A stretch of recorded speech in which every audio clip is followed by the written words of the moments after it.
కాంగ్రెస్ ప్రభుత్వం అధికారంలోకి వచ్చినప్పటి నుంచి మనకి వినిపించేది హైడ్రా మాత్రమే. అందులో భాగంగానే బఫర్ జోన్స్ లో కొన్ని ఇళ్లని తీసివేయడం కూడా జరుగుతుంది. దానికి వాళ్ళకి సదుపాయం కల్పిస్తాం, వసతులు కల్పిస్తామని కొన్ని మాటలు చెప్పారు. కొన్ని జీవోలను కూడా పాస్ చేశారు.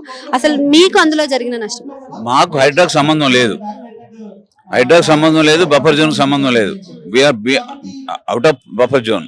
కానీ మా ప్రాజెక్ట్ గాంధీ సాగర్ ప్రాజెక్ట్ అని పెట్టాడు ఆయన. ఇప్పుడు గాంధీ సాగర్ ప్రాజెక్ట్ మా ప్రాజెక్టు గాంధీ సాగర్ అంటే బాబుఘాట్ అక్కడ ఒక పెద్ద వరల్డ్ లో ప్రపంచంలోనే ఎత్తైన విగ్రహం పెడతారంట గాంధీ సాగర్ ప్రాజెక్ట్. దాంతోపాటు ఏదో కల్చరల్ సెంటర్స్ పెడతారంట.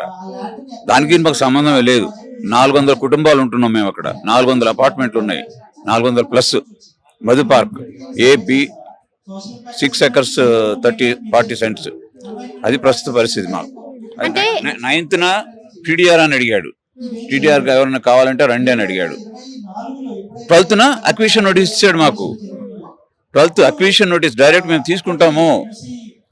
అది అంటే ఇంకొకటి కూడా ఉంది కదా సార్, మూసీ నది కోసం అని చెప్పేసి, మూసీ డెవలప్మెంట్, మూసీ ప్రక్షాళన అని చెప్పేసి, ప్రక్షాళన కోసం అక్కడ ఉన్న డెవలప్మెంట్ కోసం అక్కడ ఉన్న వారిని తీసేయడం కానీ, బఫర్ జోన్ లో ఉన్న వారిని తీసేయడం కానీ, FTL లో ఉన్న వాళ్ళని తీసేయడం కానీ, ఇవన్నీ చెప్పి హైడ్రాలో భాగంగా చేస్తున్నారు కదా. అసలు మరి అదంతా చేయడం కరెక్టే అంటారా? అది కరెక్ట్ కానే కాదు.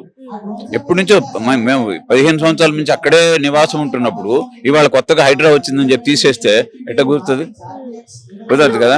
ఇంకో మోర్సో నువ్వు ఇల్లీగల్ ఆక్యుపెంట్స్ తప్పించేయి, కానీ ఇల్లు కట్టుకొని పర్మిషన్ తో ఉండి ఆక్యుపెన్సీ సర్టిఫికేట్ తో మేము అందరం అక్కడ ఉన్నప్పుడు నువ్వు మా జోలికి హైడ్రా రాలేదు. మా జోలికి గాంధీ సాగర్ ప్రాజెక్ట్ వస్తుంది.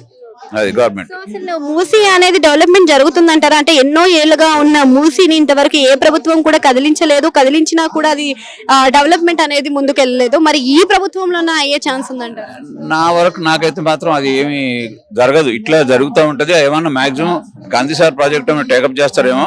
దానికి మేము మా పద్ధతి ప్రకారం మేము కోర్టుకు వెళ్తాం. ఇప్పుడు SIA అని ఒకటి ఉంది, సోషల్ ఇంపాక్ట్ స్టడీ. అది చేయలేదు. ఎవరికి ఇండివిజువల్ గా మాట్లాడలేదు. ఎవరికి ఇండివిజువల్ నోటీస్ లేవు. డైరెక్ట్ గా వచ్చి అక్విజిషన్ నోటీస్ 12th February ఇచ్చేసాడు.